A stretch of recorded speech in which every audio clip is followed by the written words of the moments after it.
nagpapasalamat ako sa Panginoon sa mahabang pahiram na buhay na binigay niya sa aming lola. Tapos yung iniwan niyang napakaganda ditong alaala sa aming mga apo.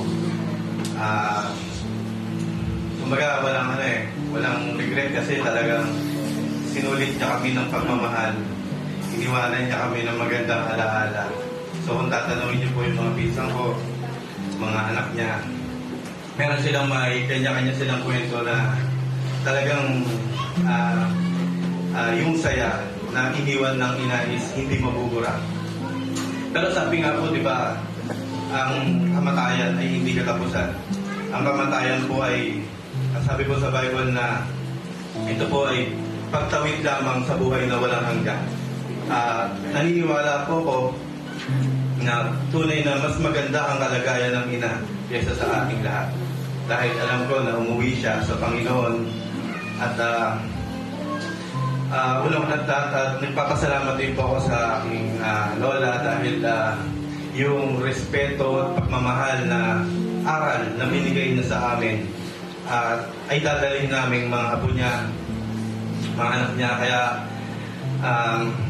yung mga pinsa ko, mga tito ko, mga kamag-anak ko na nandito, sabi, yung iba, di ba, pag nawala yung lola, yung pinakaugat, tapos wala na, kumbaga parang watak-watak na yung pamilya. Kaya sana sa atin, manatili yung iniwan sa atin na pagmamahalan, na respeto sa bawat isa. Alam ko, busy na tayo, may kanya-kanya na tayong buhay. Pero sana yung iniwan niyang aral sa atin, lagi nating ibakas sa ating mga buhay.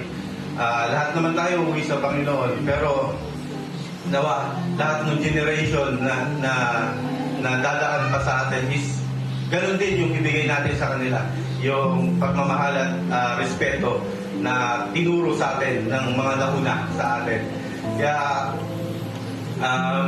alam ko, mayroong mga dumadating na hindi pagkakaunawa. Kasama yan kasama sa magkakamag-anak yan. Pero sana, in the end, lagi tayong mahalan, laging manguna lagi yung pagmamahalan natin. Pero isa lang po ang hinihiling ko at ilang araw na po na parang kinukundik yung puso ko ng Holy Spirit na sabi nga is dito sama-sama tayo sa lupa. Nawa, pag dumating ang Panginoon, sama-sama din tayo sa langit. Kaya sana pagbigyan ako ni Pastor na ipag-pray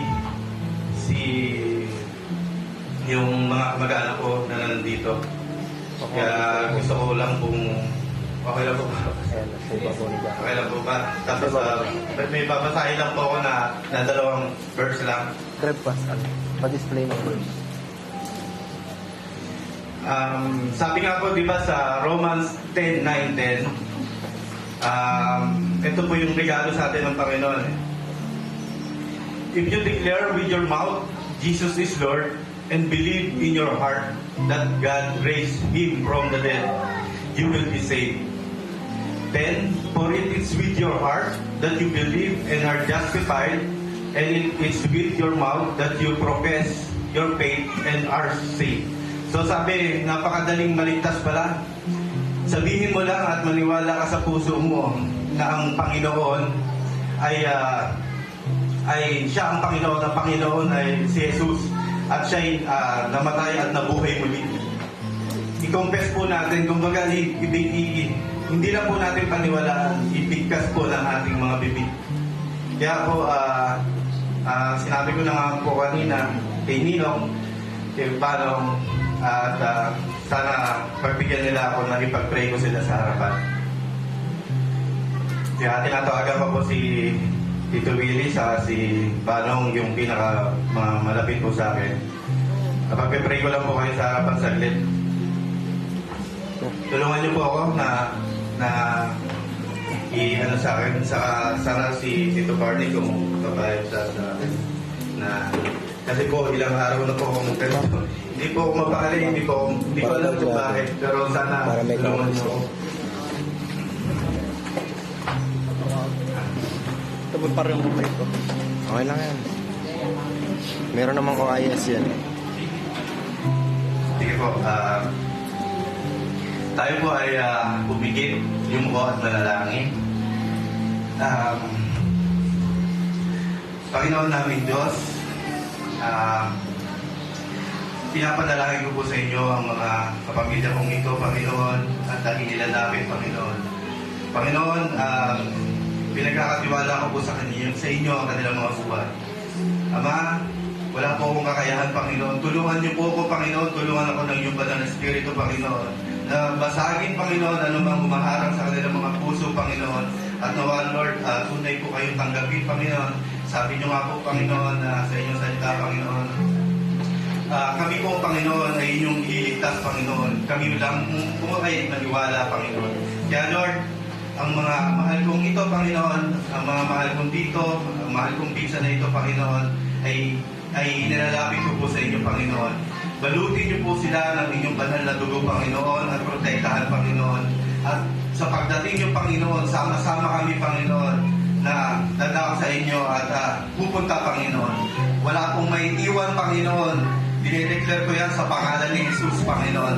Wala pong imposible sa inyo, Panginoon. At ang pamilya Velasco, ang pamilya Flores, Panginoon, ay aking sinisil, Panginoon, ng inyong banal na dugo, Panginoon.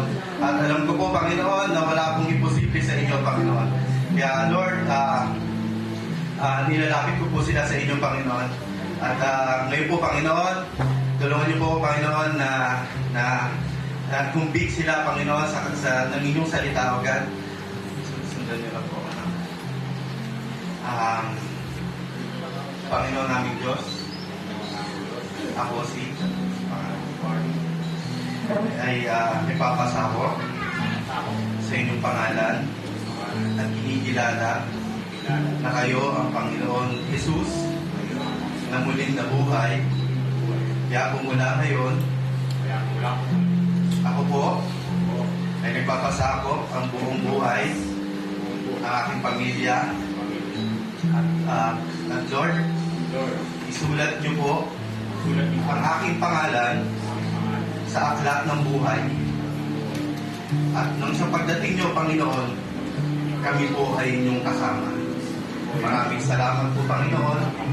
Protektahan niyo po ang aking pamilya at ng inyong banal na dugo, Panginoon, sa natatanging pangalan ni Jesus. Amen. Maraming salamat.